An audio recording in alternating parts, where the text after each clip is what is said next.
ముఖ్యమంత్రి కేసీఆర్ కలల ప్రాజెక్టు 2 పడక గదుల ఇళ్ల నిర్మాణంలో ఐడీహెచ్ కాలనీ మైలురాయిగా నిలుస్తోంది. ఇక నుంచి రాష్ట్రంలో నిర్మించే బలహీన వర్గాల గృహ సముదాయాలకు ఇదే ఆదర్శంగా మారనుంది.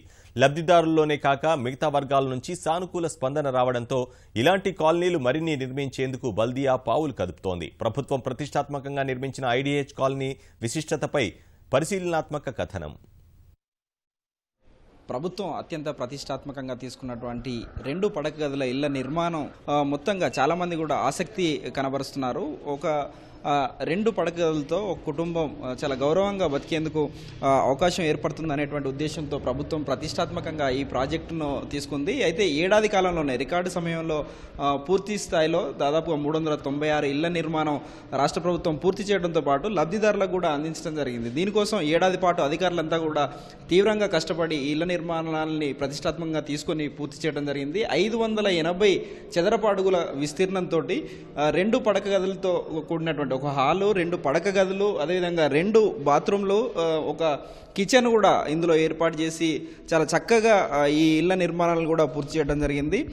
ప్రధాన హాల్తో పాటు పూర్తిగా ఇంటి మొత్తానికి వెంటిలేషన్ కూడా ఎలాంటి ఇబ్బంది లేకుండా ఉదయం 6 గంటల నుంచి సాయంత్రం 6 గంటల వరకు ఎలాంటి విద్యుత్ అవసరం లేకుండా వెలుతురు వచ్చేటువంటి విధంగా దీనికి సంబంధించి అధికారులు దీన్ని డిజైన్ రూపొందించి ప్రత్యేకంగా నిర్మించడం జరిగింది. భవిష్యత్తులో కూడా ఇలాంటి ఇళ్ల నిర్మాణాలకే రాష్ట్ర ప్రభుత్వం చేపట్టేటువంటి అవకాశం ఉంది. ఇప్పటికే రాష్ట్ర వ్యాప్తంగా 119 నియోజకవర్గాల్లో దాదాపుగా 60,000 2 పడక గదుల ఇళ్ల నిర్మాణాలకు కూడా చేపడతామని రాష్ట్ర ప్రభుత్వం ఇప్పటికే ప్రకటించడం జరిగింది. ఇటు హైదరాబాద్ నగరంలో కూడా దాదాపు 10,000 ఇళ్ల నిర్మాణానికి శంకుస్థాపనలు కూడా పూర్తి చేయడం జరిగింది. ఒక మోడల్గా ఈ కాలనీని రూపొందించి దీన్ని అనుసరించి అన్ని ప్రాంతాల్లో కూడా పూర్తి చేస్తామని రాష్ట్ర ప్రభుత్వం చెబుతా ఉంది. మొత్తంగా వాస్తుకు సంబంధించి కూడా అన్ని చర్యలు తీసుకొని వాస్తు కూడా ఎలాంటి ఇబ్బంది లేకుండా ప్రస్తుతం ఈ 2 పడగల ఇంటికి ఆగ్నేయంలో ఒక వంటగదిని నిర్మించడం జరిగింది. వంట సామాగ్రి అదేవిధంగా మిగతా వస్తువులను దాచుకునేందుకు కానీ అదేవిధంగా స్టోర్ చేసుకునేందుకు కూడా ప్రత్యేక ఏర్పాట్లు చేయడం జరిగింది. అందులో భాగంగానే దానికి ప్రత్యేకంగా ఈ బాత్రూంల పైన ఉన్నటువంటి ప్రాంతాన్ని దానికోసం కేటాయించడం జరిగింది. ఢిల్లీకి సంబంధించిన వాళ్ళు వివిధ రాష్ట్రాలకు సంబంధించినటువంటి 5 అధికారులు ఐడీహెచ్ కాలనీని సందర్శించడం జరిగింది. ఒక్కో ఇంటి నిర్మాణానికి 7,90,000 రూపాయలు ఖర్చు చేసింది. అయితే గ్రామీణ ప్రాంతాల్లో దీని యొక్క ఖరీదు తగ్గేటువంటి అవకాశం ఉంది. మంచినీటి వసతి కావచ్చు, విద్యుత్ సౌకర్యం కావచ్చు, అటు డ్రైనేజీ నిర్వహణకు మరో 1,33,000 రూపాయలు అదనంగా ఖర్చు చేయడం జరిగింది. మొత్తంగా 9,23,000 రూపాయలు వెచ్చించి 36 కోట్ల రూపాయల 54 లక్షల రూపాయలతో 396 కుటుంబాలకు ఒక గౌరవప్రదమైనటువంటి ఇళ్లను నిర్మించి రాష్ట్ర ప్రభుత్వం అందజేసింది. ఇదే విధానాన్ని రాష్ట్ర వ్యాప్తంగా కూడా అనుసరించేటువంటి విధంగా రాష్ట్ర ప్రభుత్వం అడుగులు ముందుకు వేస్తుంది. అధికారులంతా కూడా చాలా తీవ్రంగా శ్రమించి ఈ ప్రాజెక్టును రాష్ట్ర ప్రభుత్వం తీసుకున్నటువంటి ప్రాజెక్టును పూర్తి చేయడం జరిగింది. దీనికి సంబంధించి డిఈ ఇక్కడే ఉండి కూడా ఎప్పటికప్పుడు పర్యవేక్షిస్తున్నారు. ప్రస్తుతం కూడా ఇంకా లబ్ధిదారులకు అందించేటువంటి క్రమంలో ఎలాంటి చిన్న ఇబ్బందులు కూడా తలెత్తకుండా ఇక్కడే ఉండి ఏర్పాట్లు కూడా చేస్తున్నారు. సార్, ప్రధానంగా మీరు ఈ ఏడాది కాలంలో దగ్గర ఉండి ఈ ప్రాజెక్టు ఇన్ఛార్జిగా పనిచేశారు. దీంట్లో ఉండేటువంటి లోటుపాట్లు ఎలా ఉన్నాయి, మీకు ఎలాంటి సంతృప్తి కలిగింది?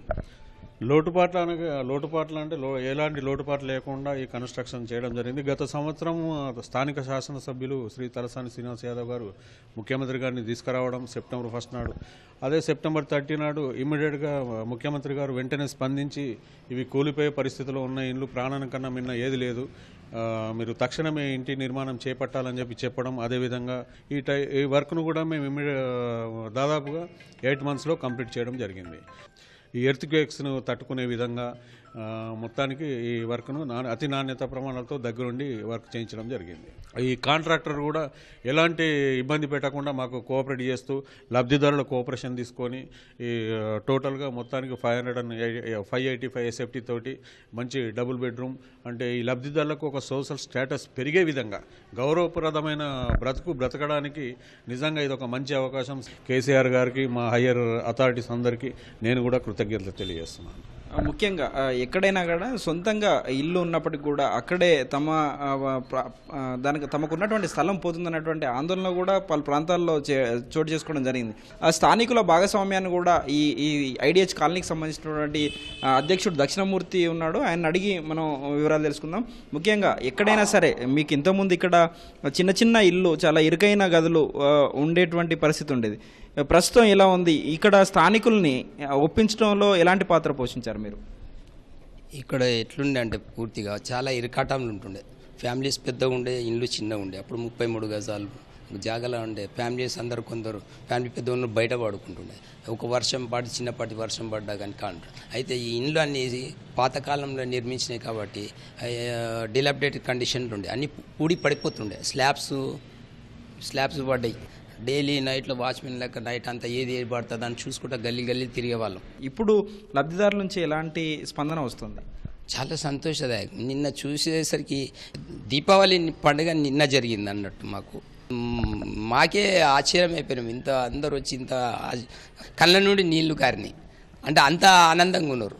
ఎందుకంటే ఇప్పుడు కిరాయిలు కూడా కట్టలేని పరిస్థితి ఉన్నారు, అంత గరీబ్ పరిస్థితులు ఉన్నారు. ముఖ్యంగా 1969లో నిర్మించినటువంటి ఐడిహెచ్ కాలనీ దాదాపుగా శిథిలావస్థలకు చేరటం, ఆ తర్వాత ముఖ్యమంత్రి ఇక్కడికి వచ్చి వీళ్ళ ఇబ్బందులను స్వయంగా చూడటం, ఆ తర్వాత వెంటనే నిర్ణయాలు తీసుకోవడంతో ఏడాది కాలంలోనే ఒక సొంత ఇంటిలోకి 2 పడక గదుల ఇంట్లోకి వచ్చినటువంటి ఆనందం లబ్ధిదారుల్లో కనిపిస్తూ ఉంది. ఇదే విధానం కూడా రాష్ట్ర వ్యాప్తంగా అమలు చేసేటువంటి ఉద్దేశంతో రాష్ట్ర ప్రభుత్వం ఉంది. కేంద్ర ప్రభుత్వం ఇచ్చేటువంటి ఇది కేవలం 280 చదరపు గజాలే ఉంటుంది కనుక ఆ నిధులని వినియోగించుకొని రాష్ట్ర ప్రభుత్వం మరిన్ని నిధులను దానికి జత చేసి రాష్ట్ర వ్యాప్తంగా ఈ ప్రాజెక్టును ముందుకు తీసుకెళ్లాలని యోచిస్తోంది. ఈ ప్రక్రియ ప్రారంభించేందుకు రాష్ట్ర ప్రభుత్వం కసరత్తు చేస్తుంది. దీనికోసం పకడ్బందీ చర్యలతోటి ముందడుగు వేస్తుంది. కెమెరామెన్ దేవేందర్తో Raghupathi, ETV news, IDH colony.